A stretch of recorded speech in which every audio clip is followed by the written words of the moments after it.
Good afternoon, everybody, and welcome to the Israel Brief, brought to you by Lay of the Land. I'm your host, Raylene Marks, and every day we bring you the day's top stories making the headlines in Israel.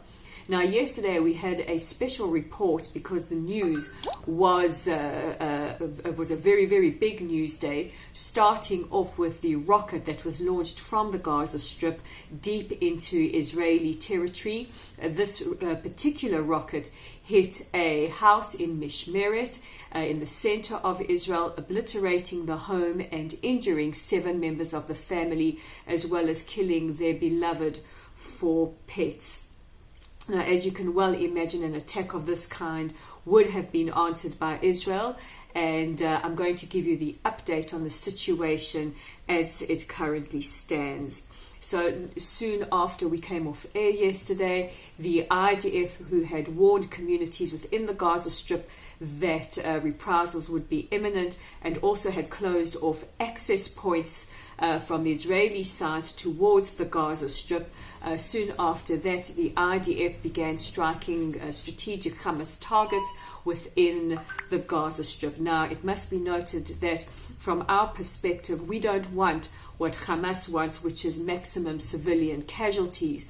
For Israel, we want to strike a decisive and hard blow to Hamas and terror entities within the Gaza Strip with as minimum civilian casualties as humanly possible. This is in contrast to Hamas, who want as maximum human casualties on both sides that they possibly can. They want to kill as many Israelis as possible, but they also want the benefits of as many of their own civilians to be killed, because it gains them sympathy within the international community and puts them firmly back on the news headlines of the world. Now, a few people have asked me questions. Why do I think Hamas struck Israel yesterday? And this is my analysis as follows. I don't think that Hamas want to enter into a war with Israel. We see this with the excuse that they are using, that it wasn't them who fired the rocket, but it was a weather malfunction.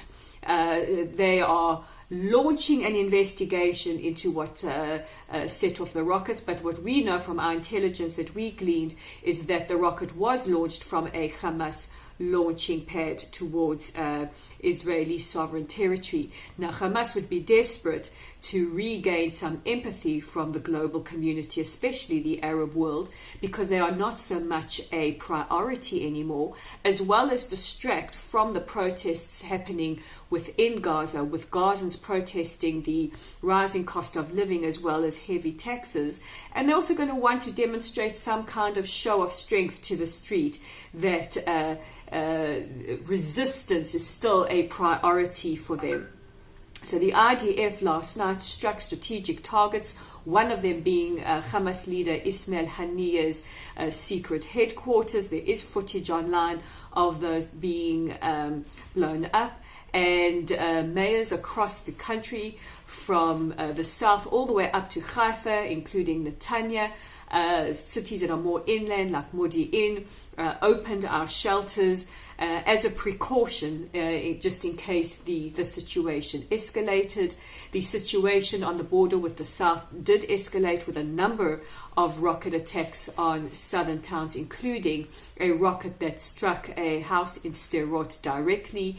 And you can read stories online of the father of the house saying that if it wasn't for the fact that we have bomb shelters in our homes, he would have lost his entire family.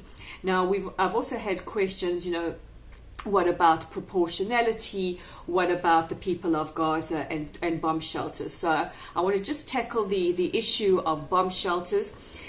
Israel builds bomb shelters, whether they are in our homes or buildings or communal shelters, to ensure that all of our citizens, in a case of conflagration and rocket attacks, are safe and have a safe place to go. Hamas also build tunnels and shelters. Unfortunately, this is not used to safeguard their civilians, but rather to smuggle weapons and continue terror activities. The other issue is the issue of proportionality. Somebody asked me today, is it proportionate to strike Hamas so hard after one rocket was fired in? Well, we have to look at two things. The first is intention. Hamas's intention is as maximum casualties on both sides as possible. That's their intention. And also in terms of proportionality, bearing in mind this is asymmetrical warfare, and I don't think any other country has to deal with the issues that Israel has to deal with. It's also about preventing further attacks of these kinds. You know, often we say, what would a city like London do if a rocket was fired into London? But this seems to be a situation that is unique to Israel. And so the issue of proportionality is a very, very nuanced and important discussion.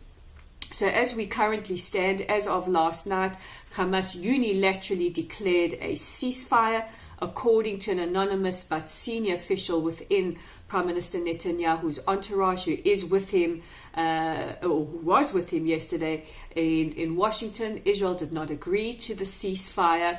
No sooner had the unilateral ceasefire been declared by Hamas, they continued to fire rockets, and Israel continued to strike back.